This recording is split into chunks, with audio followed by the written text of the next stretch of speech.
I went into prison 3 times, and the last time I went into prison, I was strongly addicted to all sorts of drugs, cocaine, cannabis, alcohol. And on this last sentence I'd done, which was quite a long time, it profoundly changed my life.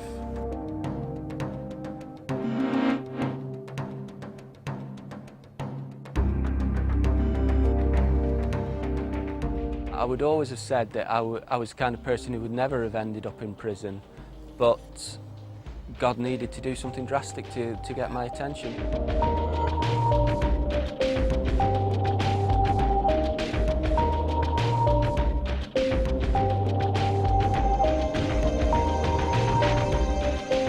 I started getting into trouble at quite a young age, really. Coming from a bit of a dysfunctional family background. My dad was an alcoholic, and so I started drinking at quite a young age. My dad left home when I was about 10, 11 years old, and as soon as he went, that was the authority figure gone, and I felt like I could do what I wanted to do.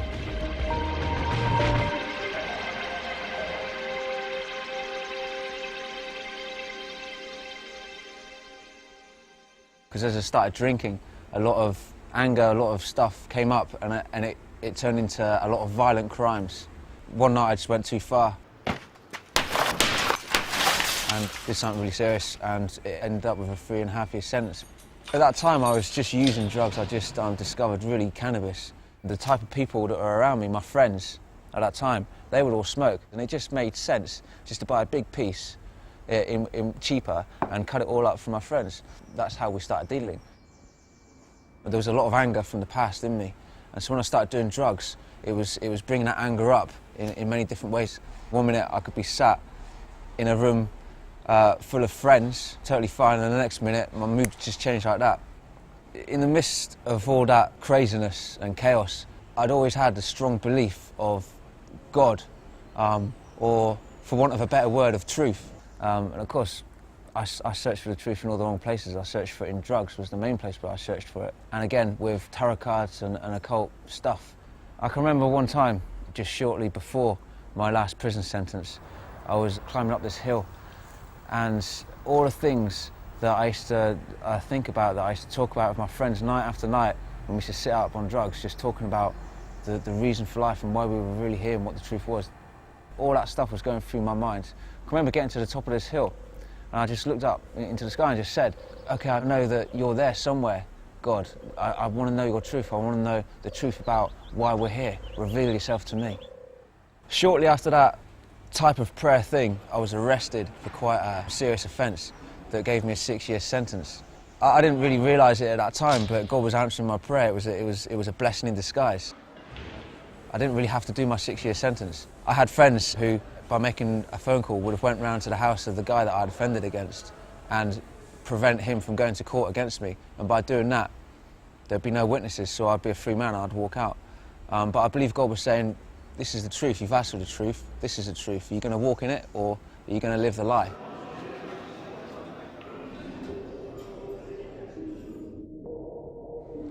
As I went into the cell, there was a Bible there, and I'd heard a lot about this Bible, a friend and partner in crime who I grew up with, and we're like brothers.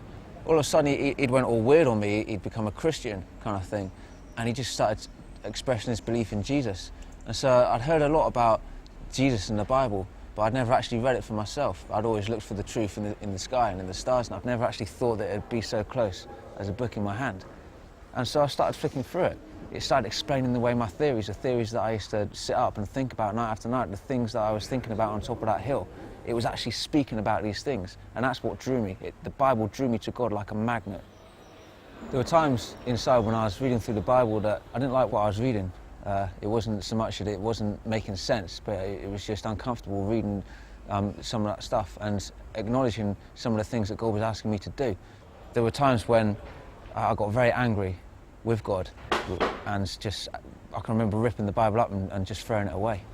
Just thinking, no, man, that's too hard, I don't want nothing else to do with this. you know, in the midst of that battle, I decided to submit to God and to do things His way. One of the first fruits that I saw of Finny's life changing is when he wanted to speak to the police to confess some crimes that he'd done that they didn't know about. I think that's an amazing sign of God transforming someone's life, because he could have received a lot more time on his sentence for that. Amazingly, the police didn't want to press charges, but they were amazed, like all of us, that Finny wanted to do that. God was almost saying, okay, you've been praying for the truth, this is the truth, and the first truth that He showed me was the truth about myself. It was almost as if He put the mirror of reality in front of me, and I was able to see myself truthfully for who I really was. I didn't like what I saw. Prison had formed me into a person that wasn't a very nice person, and the only thing that really changed my life on that last sentence within the prison system was God. What we've seen is an extraordinary spiritual hunger in the prisons. Alpha started in the prisons in 1994, and it seems to have spread almost like wildfire. There are 160 prisons in the UK, and over 80% of them are now running the course.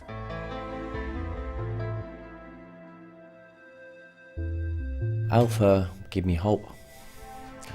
When I first come to jail, I was in an emotional wreck. Had no hope, didn't want no hope. And coming to Alpha, it opened my eyes. On my very first Alpha group, I could really see a difference in myself. And every time I come to Alpha group, I was just on fire, really. I was just happy. I didn't want to leave the group, didn't want to leave the room. I've become a Christian in this room right here. So this room's got a lot of meaning for me. Having faith can change your life, and it's changed my life big time. I first met Finny at Dartmoor Prison. We were doing Alpha courses there, and Finny came on the Alpha course. No prisoner puts in a transfer to go to Dartmoor Prison. They're normally sent there as a disciplinary, but my friend had told me that there's some serious people there that are following God. I still do remember quite clearly going into his cell 2 or 3 days perhaps after he arrived in Dartmoor, and spending a while chatting to him and discovering that he'd made a commitment to Christ when he was in Exeter. It was quite a tentative commitment. Literally a couple of days before leaving Exeter, because I used to play the guitar, I prayed for a guitar. And literally within that week of arriving at Dartmoor, one of the chaplains approached me and says, "We're just forming a worship band, can you play an instrument?" And he looked at me and said, "Yeah, I do." I was pretty freaked out because I just remembered my prayer.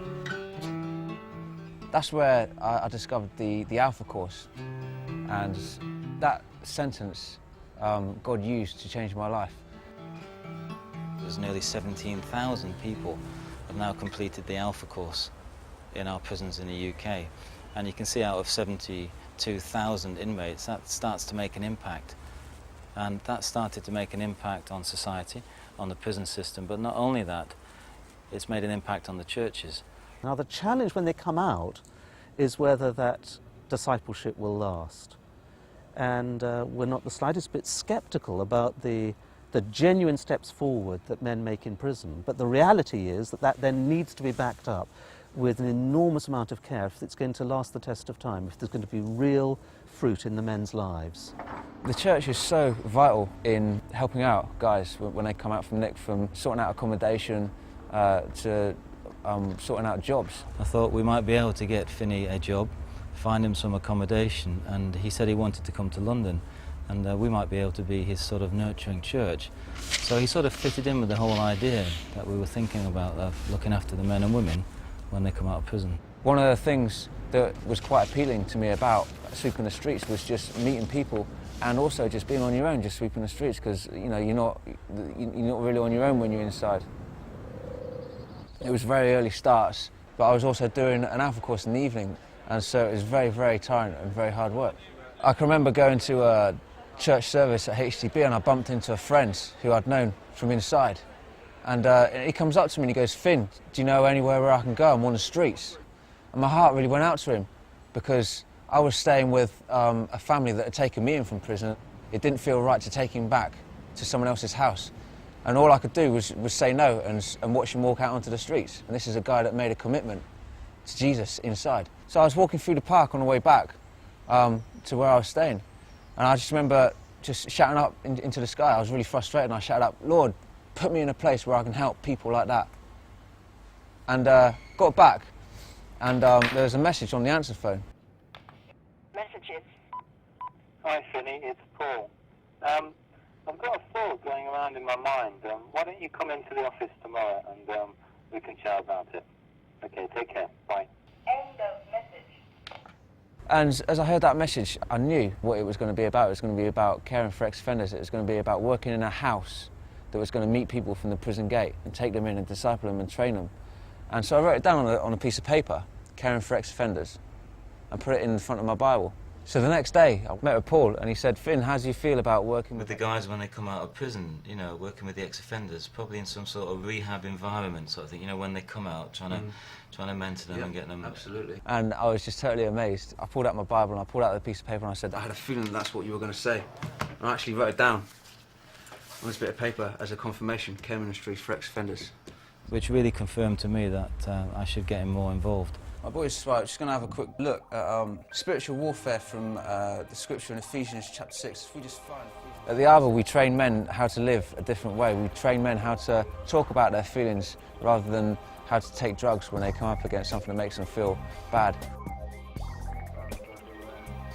For people like Finny, as they come out into churches, they've got a deep passion for serving Jesus Christ. And that passion has come from a very clear awareness of what they were like in the past and what they're like now.